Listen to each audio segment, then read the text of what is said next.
All right, so what we'd like to do now is just kind of go over a couple more points on sparring and ground fighting. If you guys noticed, or even took a look at the last lesson I started talking about sparring, I talked about 3 things.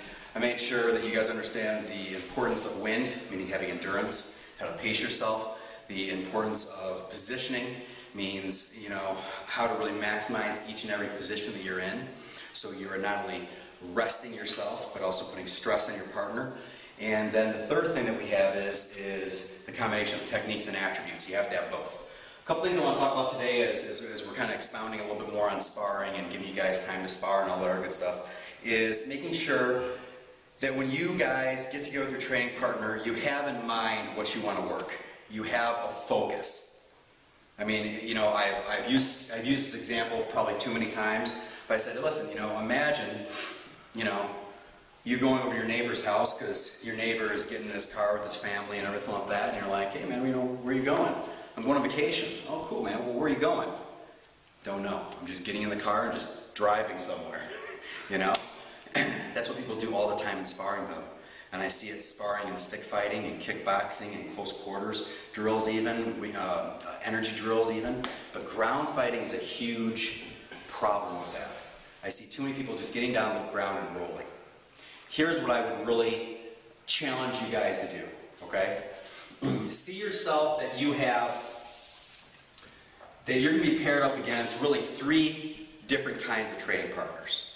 You're either going to get somebody who is better than you, okay, equal to you, or has skills that are under your level. Everybody with me on that?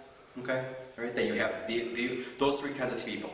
And let me just say before I go any farther that if you just met the person, you may not get that idea. But as you get better in ground fighting, it should take you no more than a 3-minute round to know exactly where these people are at, to exactly know where your training partner is at. So who cares if it takes you guys 5 or 10 minutes? You guys are all in the same class with each other, more or less. You guys see each other week in and week out. So you guys know about people's skills. Give or take. You're not going to be perfect, right? And believe me, you're going to have those people that you say are this, and all of a sudden surprise you and make you tap once or twice. But you're also probably going to get those people that you probably make tap once or twice. But here's the point that I'm trying to get across to you guys just for today.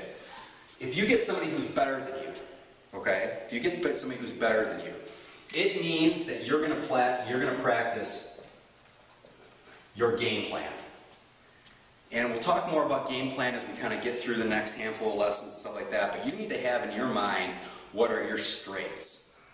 What's your strength position, and at least 2, if not 3, strength techniques. Hopefully off of that strength position. Does that make sense? Okay? If you get somebody on the other end here who is less better than you, you need to make sure that you find a way to handicap yourself. Now, what do I mean by that? I simply mean that you're going to limit yourself by whatever variables you want. You can only be in inferior positions. Maybe you can only work in one position. Maybe you're only going after one particular move. Okay? Maybe you handicap yourself by saying, you know what? Every 15 seconds, I'm going to try a move. And chances are, if the person's not as good as you, guess what? You're probably going to get a good percentage of it. Does that make sense? Okay? But here's the kicker. If you get somebody who's equal, because I see this happening a lot, okay? All right? What I really want you guys to do is to really communicate with each other. And I'll talk a little bit more about this as we kind of get through the next handful of lessons. But if you find somebody who is definitely around your level, you need to communicate with that person on what is the intensity, what kind of goals you have, are there any kind of drills you're going to focus on, is there any kind of techniques or positions you're going to focus on. Does that make sense? What I don't want you guys to do is just get down the ground and roll. Find out where you are at, and off of that, then once again, decide kind of what your focus is. Does that make sense, everybody? Okay? All right, so we're going to close on up just real quick. I'm going to give you guys a minute. I'm going to pair you guys up. You guys got it.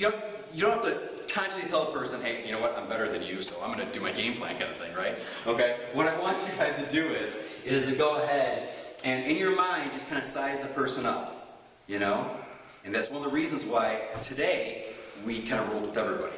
So you should have a fairly good idea kind of where you stand with everybody. Does that make sense? All right, let's give it a try.